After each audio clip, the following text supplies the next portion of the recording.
ओम नमो भगवते वासुदेवाय। ओम नमो भगवते वासुदेवाय। ओम नमो भगवते वासुदेवाय।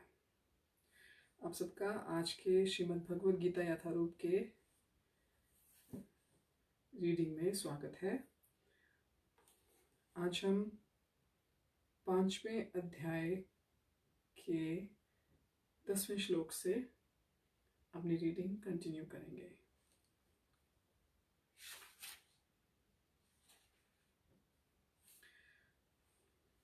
मुखं करोति वाचालं पंगुं लंघयते गिरिं यत्कृपातमहं वन्दे श्रीगुरुं दीनतारिणं परमानन्दमाधवं श्रीचैतन्येश्वरं हरि ओं तत्सत्। ब्रह्मण्याधाय कर्माणि संग त्यक्त्वा करोति यः लिप्यते न स पापेन पद्मपत्र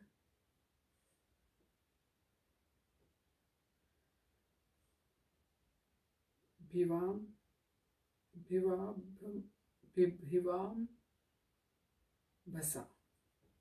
जो व्यक्ति कर्म फलों को परमेश्वर को अर्पित करके आसक्ति रहित होकर अपना कर्म करता है, वह पाप कर्मों से उसी प्रकार अप्रभावित रहता है जिस प्रकार कमल पत्र जल से अस्पृश्य रहता है। तात्पर्य यहाँ पर ब्रह्माणी का अर्थ कृष्ण भावनामृत में है। यह भौतिक जगत प्रकृति के 3 गुणों की समग्र अभिव्यक्ति है जिसे प्रधान की संज्ञा दी जाती है। वेद मंत्र सर्वम योत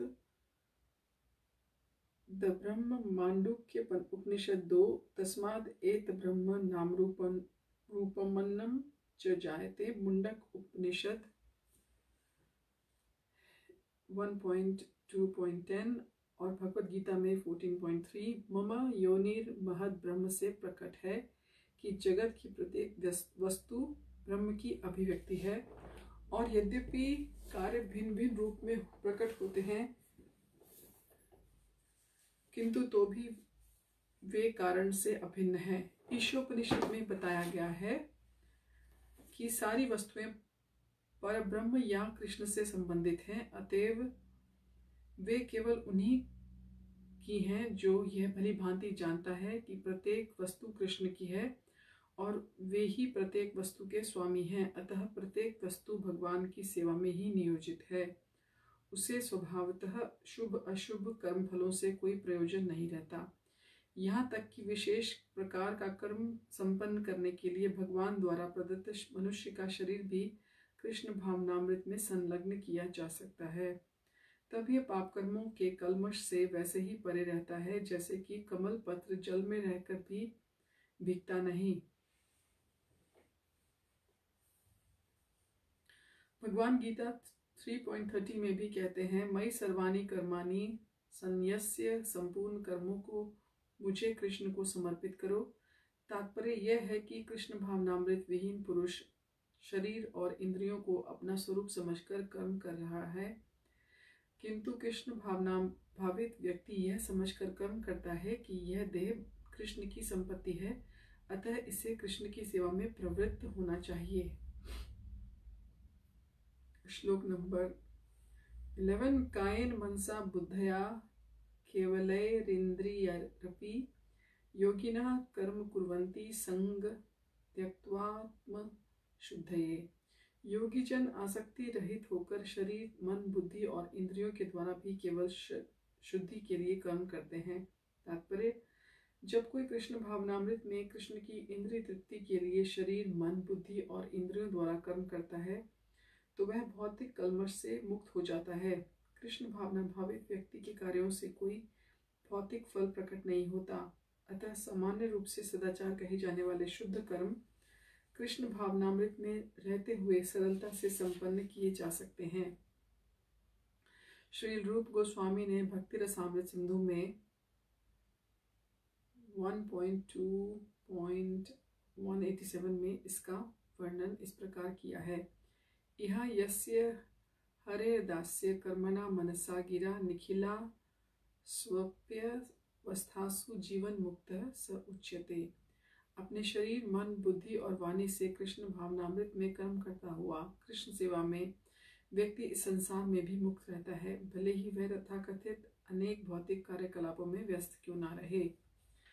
उसमें अहंकार नहीं रहता, क्योंकि वह इसमें विश्वास नहीं रखता कि वह भौतिक शरीर है और अथवा यह शरीर उसका है।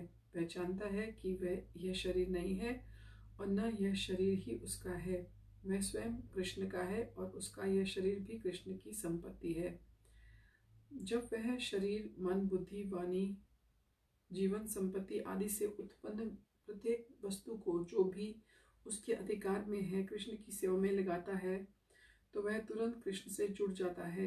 वह कृष्ण से एक रूप हो जाता है और उस अहंकार से रहित होता है जिसके कारण मनुष्य सोचता है कि मैं शरीर हूँ। यही कृष्ण भावना अमृत की पूर्णावस्था है। श्लोक नंबर 12। युक्तः कर्म फलम त्यक्त्वा शांति माप्नोति नैष्ठिकीम् अयुक्तः कामकारेण फले सक्तो निबध्यते। निश्चल भक्त शुद्ध शांति प्राप्त करता है, क्योंकि वह समस्त कर्मफल मुझे अर्पित कर देता है। किंतु जो व्यक्ति भगवान से युक्त नहीं है और जो अपने श्रम का फल कामी है, वह बंध जाता है। तात्पर्य, एक कृष्ण भावना भावित व्यक्ति तथा एक देहात्म बुद्धि वाले व्यक्ति में यह अंतर है कि पहला तो कृष्ण के प्रति आसक्त रहता है, जबकि दूसरा अपने कर्मों के फल के प्रति आसक्त रहता है। जो व्यक्ति कृष्ण के प्रति आसक्त रहकर उन्हीं के लिए काम करता है, वह निश्चय ही मुक्त पुरुष है और उसे अपने कर्म फल की कोई चिंता नहीं रहती। भागवत में किसी कर्म के फल की चिंता का कारण परम सत्य के ज्ञान के बिना द्वैत भाव में रहकर कर्म करना बताया गया है। श्री कृष्ण भगवान है। कृष्ण भावनामृत में कोई द्वैत नहीं है, यानी कि कोई ड्युअलिटी नहीं है। जो कुछ विद्यमान है वह कृष्ण की शक्ति का प्रतिफल है और कृष्ण सर्व मंगलमय है। अतः कृष्ण भावनामृत में संपन्न सारे कार्य परम पद पर हैं। वे दिव्य होते हैं और उनका कोई भौतिक प्रभाव नहीं पड़ता। इस कारण कृष्ण भावनामृत में जीव शांति से पूरित रहता है, किंतु जो इंद्रिय तृप्ति के लिए लाभ के लोभ में फंसा रहता है, उसे शांति नहीं मिल सकती। यही कृष्ण भावनामृत का रहस्य है। यह अनुभूति की कृष्ण के अतिरिक्त कुछ भी नहीं है, शांति और अभय का पद है। श्लोक नंबर 13। सर्वकर्माणि मनसा संन्यास्यास्ते सुखम वशी नवद्वारे पुरे देहि नैव कुर्वन्न कारयन्। जब देहधारी जीवात्मा अपनी प्रकृति को वश में कर लेता है और मन से समस्त कर्मों का परित्याग कर देता है, तब वह 9 द्वारों वाले नगर यानी कि भौतिक शरीर में बिना कुछ किए कराए सुखपूर्वक रहता है। तात्पर्य, देहधारी जीवात्मा 9 द्वारों वाले नगर में वास करता है। शरीर और नगर रूपी शरीर के कार्य प्राकृतिक गुणों और स्वतः संपन्न होते हैं। शरीर की परिस्थितियों के अनुसार रहते हुए भी जीव इच्छा अनुसार इन परिस्थितियों के परे भी हो सकता है। अपनी परा प्रकृति को विस्मृत करने के लिए वह अपने को शरीर समझ बैठता है और इसीलिए कष्ट पाता है। कृष्ण भावनामृत के द्वारा वह अपनी वास्तविक स्थिति को पुनः प्राप्त कर सकता है और इस देह बंधन से मुक्त हो सकता है। अतः ज्यों ही कोई कृष्ण भावनामृत को प्राप्त होता है, तुरंत ही वह शारीरिक कार्यों से सर्वथा विलग हो जाता है। ऐसे संयमित जीवन में जिसमें उसकी कार्य प्रणाली में परिवर्तन आ जाता है, वह 9 द्वारों वाले नगर में सुखपूर्वक निवास करता है। यह 9 द्वार इस प्रकार हैं। नवद्वारे पुरे देहि हंसो लेलायते बहि वशी सर्वस्य लोकस्य स्थावरस्य चरस्य च। जीव के शरीर के भीतर वास करने वाले भगवान ब्रह्मांड के समस्त जीवों के नियंता हैं। यह शरीर 9 द्वारों, 2 आँखें, 2 नथुने, 2 कान, 1 मुंह, 1 गुदा तथा उपस्थ में युक्त है। बद्धावस्था में जीव अपने आप को शरीर मानता है, किंतु जब वह अपनी पहचान अपने अंतर के भगवान से करता है तो वह शरीर में रहते हुए भी भगवान की भांति मुक्त हो जाता है। श्वेताश्वतर उपनिषद 3.18। अतः कृष्ण भावना भावित व्यक्ति शरीर के बाह्य और आंतरिक दोनों कर्मों से मुक्त रहता है। न कर्तृत्वं न कर्माणि लोकस्य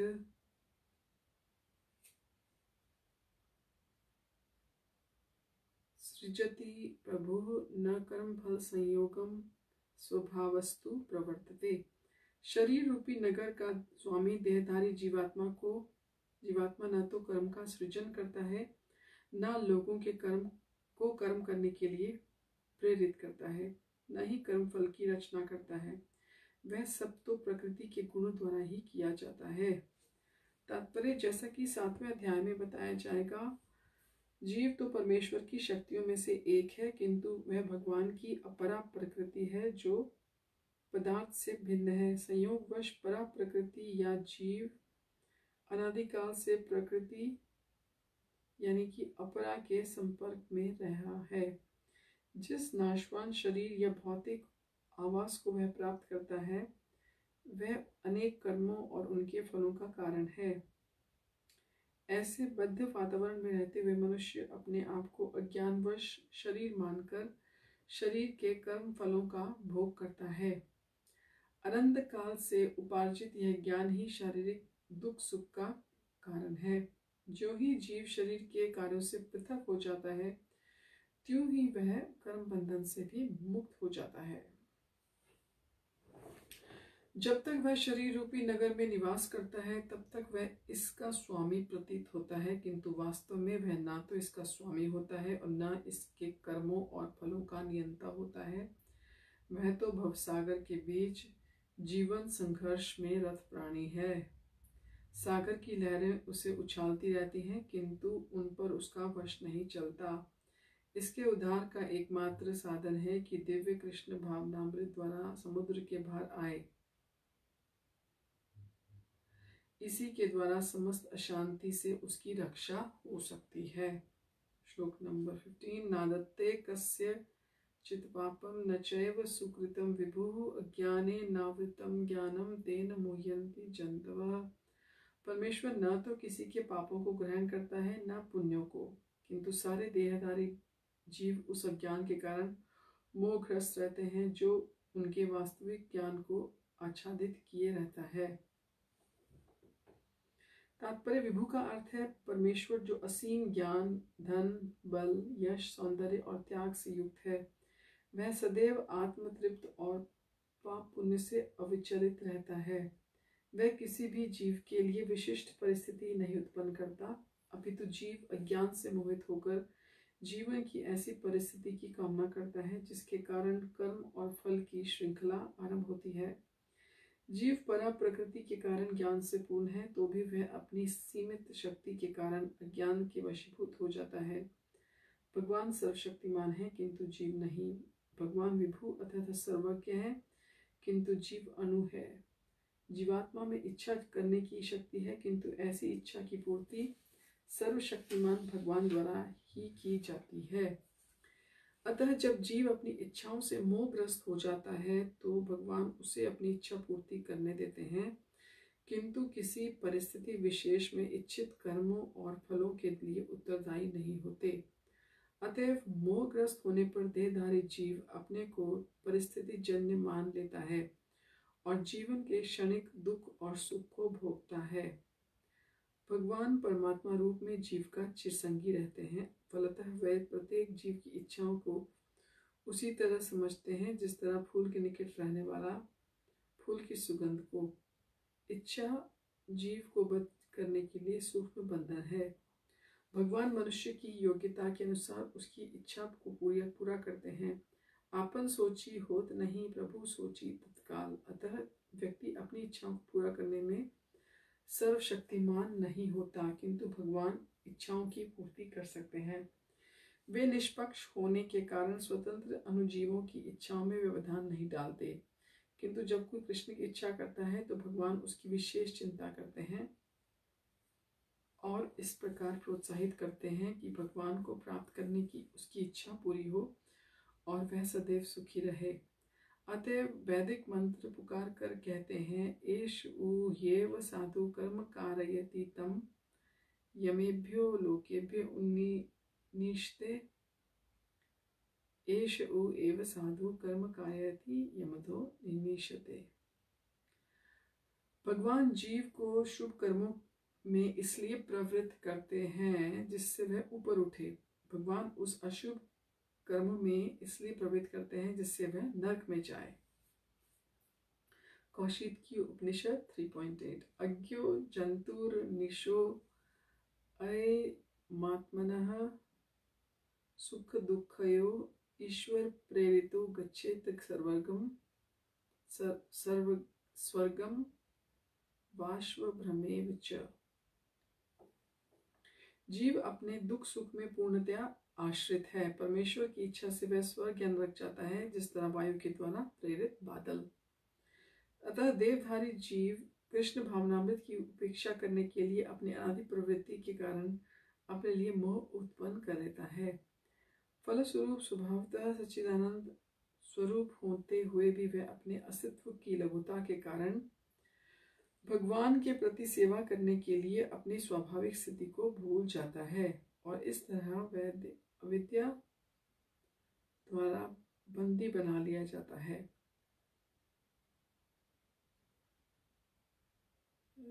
अज्ञानवश जीव यह कहता है कि उसके भवबंधन के लिए भगवान उत्तरदायी हैं। उसकी पुष्टि वेदांत सूत्र 2.1.34 में भी करते हैं। वैषम्य नैर्घृण्य न सापेक्षत्वात् तथा ही दर्शति। भगवान न तो किसी के प्रति घृणा करते हैं और न किसी को चाहते हैं, यद्यपि ऊपर से ऐसा प्रतीत नहीं होता। श्लोक नंबर 16 ज्ञानेन तु तद्ज्ञातं येषां नाशितमात्मनः तेषां आदित्य ज्ञानम प्रकाशति तत्परम्।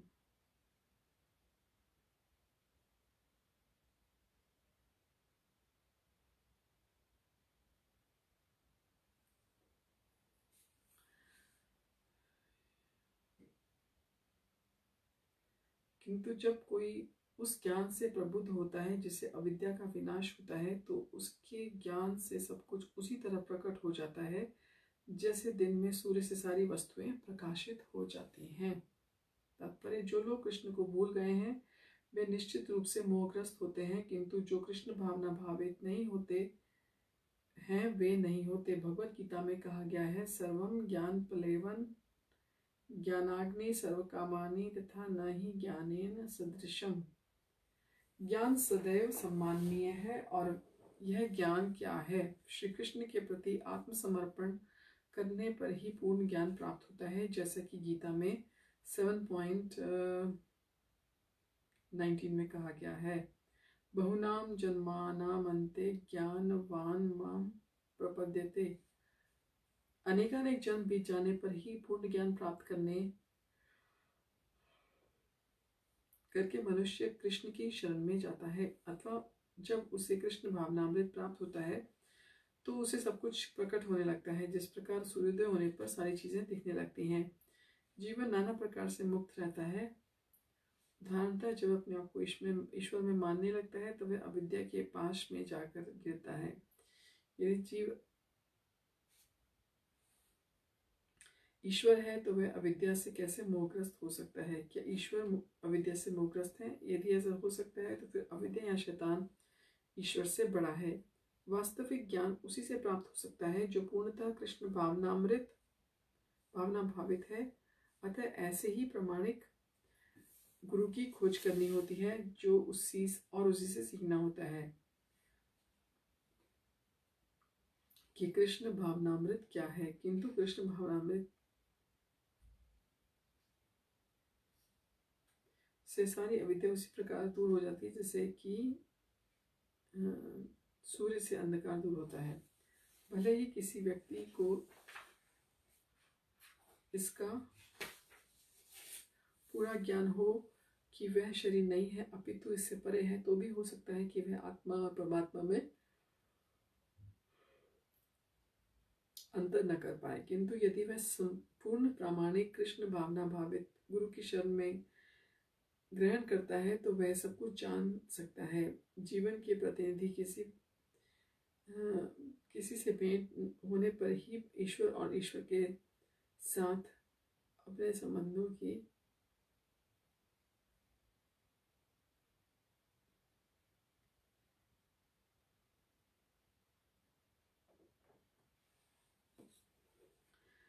ईश्वर के प्रतिनिधि से भेंट होने पर ईश्वर और ईश्वर के साथ अपने संबंध को सही सही जाना जा सकता है। ईश्वर का प्रतिनिधि कभी भी अपने आप को ईश्वर नहीं कहता, यद्यपि उसका सम्मान ईश्वर की तरह ही किया जाता है, क्योंकि उसे ईश्वर का ज्ञान होता है। मनुष्य को ईश्वर और जीवन के अंतर को समझना होता है। अतएव भगवान कृष्ण ने द्वितीय अध्याय में 2.12 में कहा है कि प्रत्येक जीव व्यष्टि है और भगवान की भी व्यष्टि है। ये सब भूतकाल में व्यष्टि थे, संप्रति भी व्यष्टि है और भगवान से मुख होने पर भी व्यष्टि बने रहेंगे। रात्रि के समय अंधकार में हमें प्रत्येक वस्तु एक सी ही दिखती है,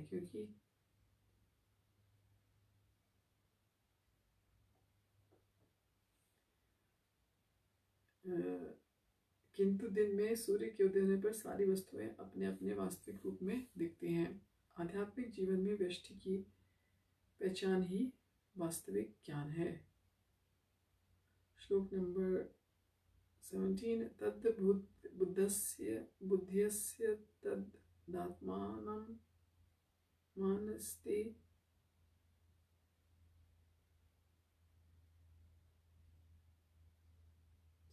थोड़ा डिफिकल्ट श्लोक है। तद्बुद्धस्य तदात्मान स्तनिष्ठा सतत परायणः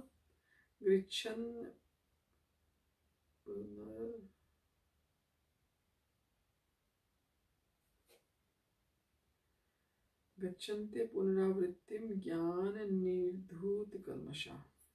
जब मनुष्य की बुद्धि, मन, श्रद्धा और शरण सब कुछ भगवान में स्थिर हो जाते हैं, तब वह पूर्ण ज्ञान द्वारा समस्त कल्मष से शुद्ध होता है और मुक्ति के पथ पर अग्रसर होता है।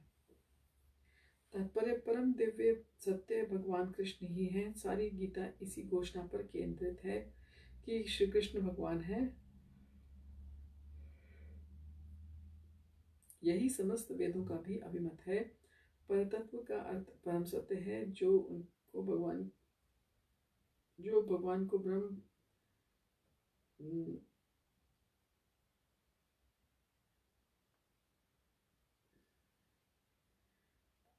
परतत्व का अंतर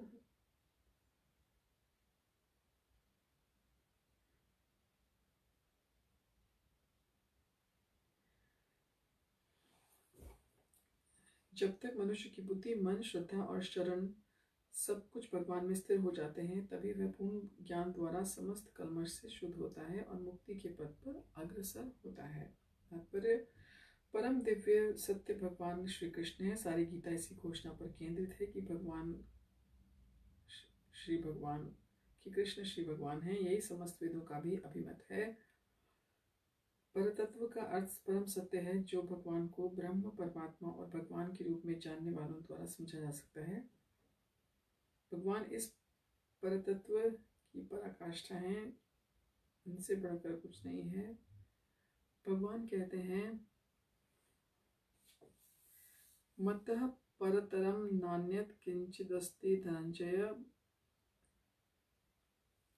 श्री कृष्ण निराकार ब्रह्म का भी अनुमोदन करते हैं। ब्रह्मणो ही प्रतिष्ठाहम। अतः सभी प्रकार से कृष्ण परम सत्य परतत्व है, जिनके मन, बुद्धि, श्रद्धा और कर्म शरण शरीर कृष्ण में है, अर्थात जो पूर्णतया कृष्ण भावना भावित हैं, उनके सारे कर्मश धुल जाते हैं।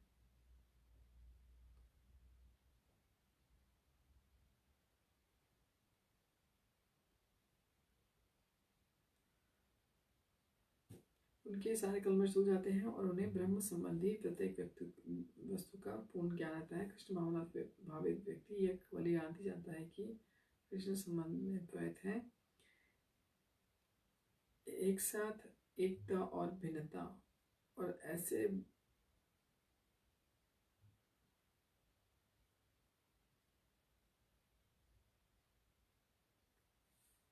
ऐसे दिव्या से मुक्त होकर वह मुक्ति पथ पर सुस्थिर प्रगति कर सकता है।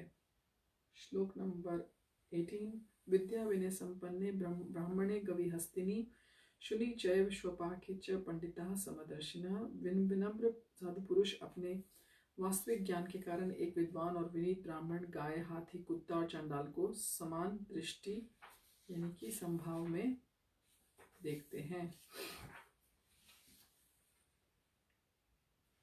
तात्पर्य, कृष्ण भावना भावित व्यक्ति योनि या जाति में भेद नहीं जानता। सामाजिक दृष्टि से ब्राह्मण और चंडाल भिन्न भिन्न हो सकते हैं अथवा योनि के अनुसार कुत्ता, गाय, हाथी अलग हो सकते हैं, किंतु भगवान योगी की दृष्टि में ये शरीरगत भेद अर्थहीन होते हैं। इसका कारण परमेश्वर से उनका संबंध है और परमेश्वर परमात्मा रूप में हर एक के हृदय में स्थिर है। परम सत्य का ऐसा ज्ञान वास्तविक ज्ञान है। जहाँ तक विभिन्न जातियों या विभिन्न योनियों में शरीर का संबंध है, भगवान सबों पर समान रूप से दयालु हैं, किंतु वे प्रत्येक जीव को अपना मित्र मानते हैं। फिर भी जीवों की समस्त परिस्थितियों में अपना परमात्मा स्वरूप बनाए रखते हैं। परमात्मा रूप में भगवान चांडाल और ब्राह्मण दोनों में उपस्थित रहते हैं। यद्यपि इन दोनों के शरीर एक से नहीं होते, शरीर तो प्रकृति के गुणों के द्वारा उत्पन्न हुए हैं, किंतु शरीर के भीतर आत्मा और परमात्मा समान आध्यात्मिक गुण वाले हैं। परंतु आत्मा परमात्मा की यह समानता उन्हें मात्रात्मक दृष्टि से समान नहीं बनाती, क्योंकि व्यष्टि आत्मा किसी विशेष शरीर में उपस्थित होता है, किंतु परमात्मा प्रत्येक शरीर में होता है। कृष्ण भावना भावित व्यक्ति को इसका पूर्ण ज्ञान है, इसीलिए वह सचमुच ही विद्वान और समदर्शी होता है। आत्मा और परमात्मा के लक्ष्य समान है। ऐसे दोनों चेतन, शाश्वत और आनंदमय है, किंतु अंतर इतना ही है कि आत्मा शरीर की सीमा के भीतर सचेतन रहता है, जबकि परमात्मा सभी शरीरों में सचेतन है। परमात्मा बिना किसी भेदभाव के सभी शरीरों के में विद्यमान है।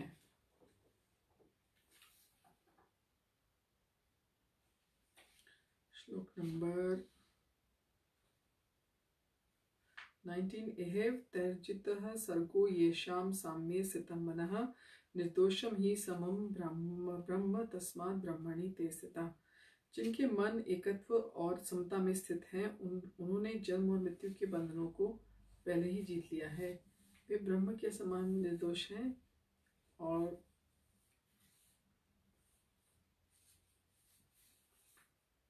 सदा ब्रह्म में ही स्थित रहते हैं। तात्पर्य, जैसा कि ऊपर कहा गया है कि मानसिक समता आत्म साक्षात्कार का लक्षण है। जिन्होंने ऐसी अवस्था प्राप्त कर ली है, उन्हें भौतिक बंधनों में विशेषतः जन्म और मृत्यु पर विजय प्राप्त किए हुए माना चाहिए। जब तक शरीर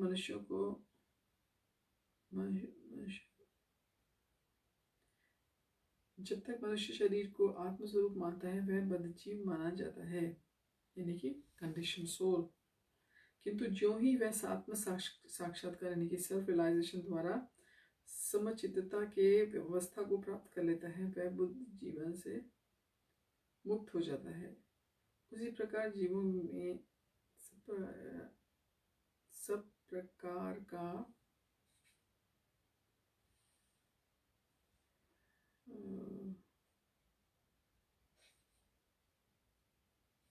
वह बद्ध जीव में मुक्त हो जाता है, सुंदर जीव में किस तरह से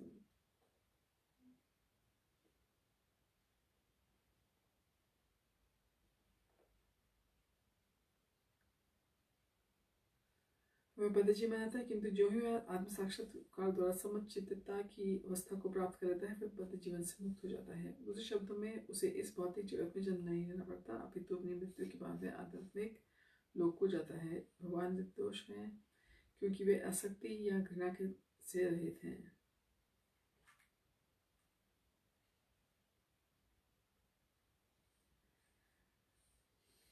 दूसरे शब्द में उसे इस भौतिक जगत में जन्म नहीं लेना पड़ता, अपितु मृत्यु के बाद वह आध्यात्मिक लोक को जाता है। भगवान निर्दोष है क्योंकि वे आसक्ति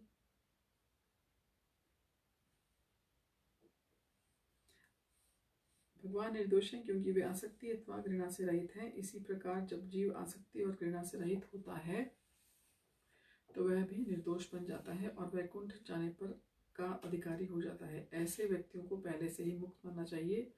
उनके लक्षण आगे बताए गए हैं। श्लोक नंबर 20।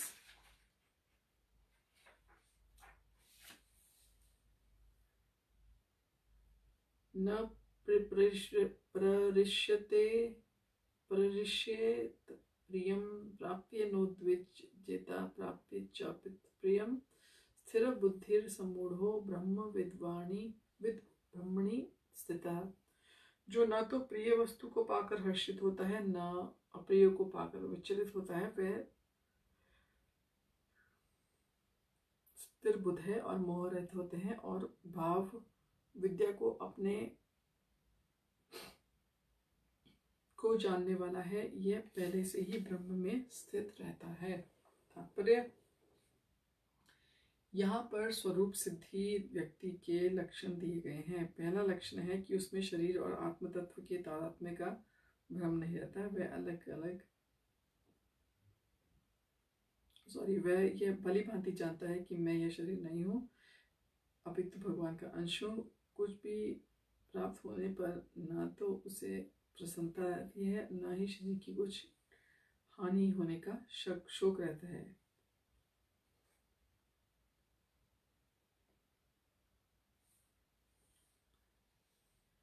अतः कुछ प्राप्त होने पर न तो उसे प्रसन्नता दे, न जैसे शरीर का कि कोई और न ही शरीर की कुछ हानि होने पर शोक होता है। मन की यह स्थिरता स्थिर बुद्धि या आत्मबुद्धि कहलाती है।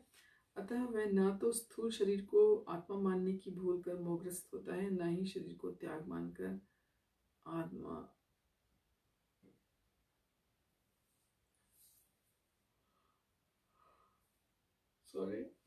अतः कुछ प्राप्त होने पर न तो उससे प्रसन्नता होती, न हानि पर कुछ। मन की स्थिरता स्थिर बुद्धि आत्मबुद्धि कहलाती है। वह न तो स्थूल शरीर को आत्मा मानने की भूलग्रस्त करके मोहग्रस्त होता है और न शरीर को स्थायी मानकर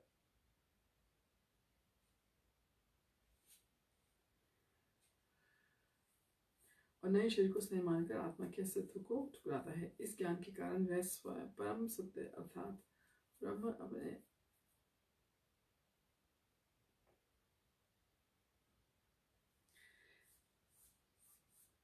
इस ज्ञान के कारण वह परम सत्य अर्थात ब्रह्म परमात्मा भगवान के ज्ञान को भलीभांति जान लेता है। इस प्रकार वह अपने स्वरूप को जानता है और परब्रह्म से हर बात में तदाकर होने पर भी यत्न नहीं करता। उसे ब्रह्म साक्षात्कार या ब्रह्म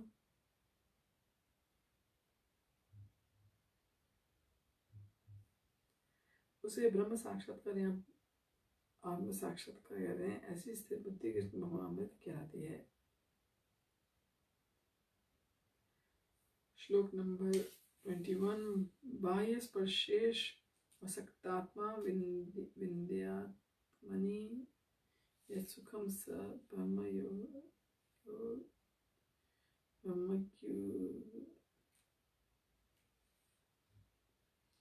योग युक्ता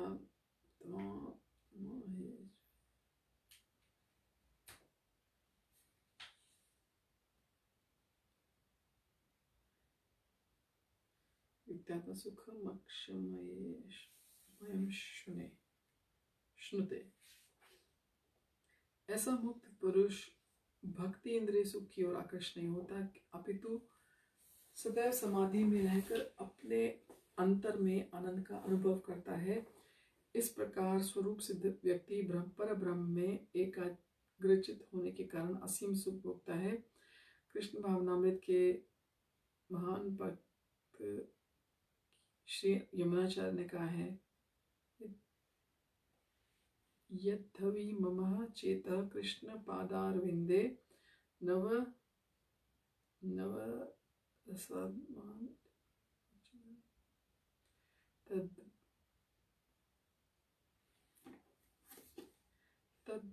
तद्वधीबत नारी संगमे समर्प्याने मयाने भवती मुख विकार सुष्ठु निष्ठीवनम।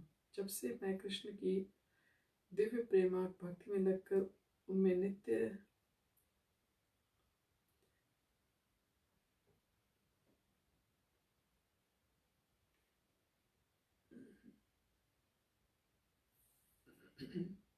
तद्वती बता नारी संगमे समर्प्याने भवती मुख विकार सुष्ठु निष्ठीवनम।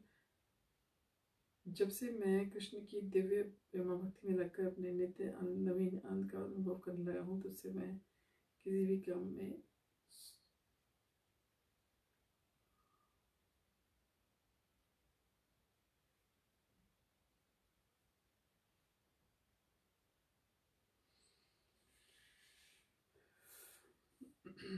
ब्रह्मयोगी अथवा कृष्ण भावनाम, सॉरी मैंने एक लाइन मिस कर दी है। जब से मैं कृष्ण की दिव्य प्रेम भक्ति में लगकर उनमें नित्य नवीन आनंद का अनुभव करने लगा हूँ, तब से मैं काम सुख के बारे में सोचता हूँ तो इस विचार पर थूकता हूँ कि मेरे होंठ अरुचि से सिमट जाते हैं।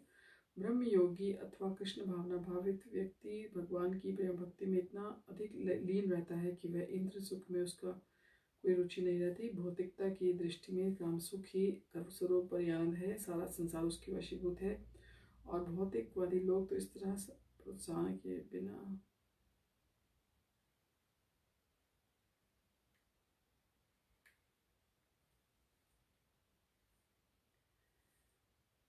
भौतिकता की दृष्टि में काम सुख में सर्वोपरि आनंद है, सारा संसार उसी के वशीभूत है। भौतिकवादी लोग तो इस प्रोत्साहन के बिना कोई कार्य नहीं कर पाते, किंतु कृष्ण भावनामृत में लीन व्यक्ति काम सुख के बिना उत्साहपूर्वक अपना कार्य करता रहता है। यही आत्म साक्षात्कार की कसौटी है। आत्म साक्षात्कार यानी कि सेल्फ रियलाइजेशन तथा काम सुख कभी भी साथ साथ नहीं चलते। कृष्ण भावनामृत भक्ति व्यक्ति जीवन मुक्त होने के कारण किसी प्रकार के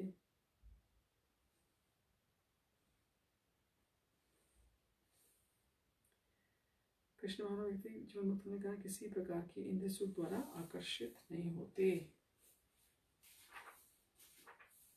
तो हम अपनी बाकी रीडिंग श्लोक नंबर 22 से अगली दफ़ा कंटिन्यू करेंगे। आप सबका हमारे साथ जुड़ने के लिए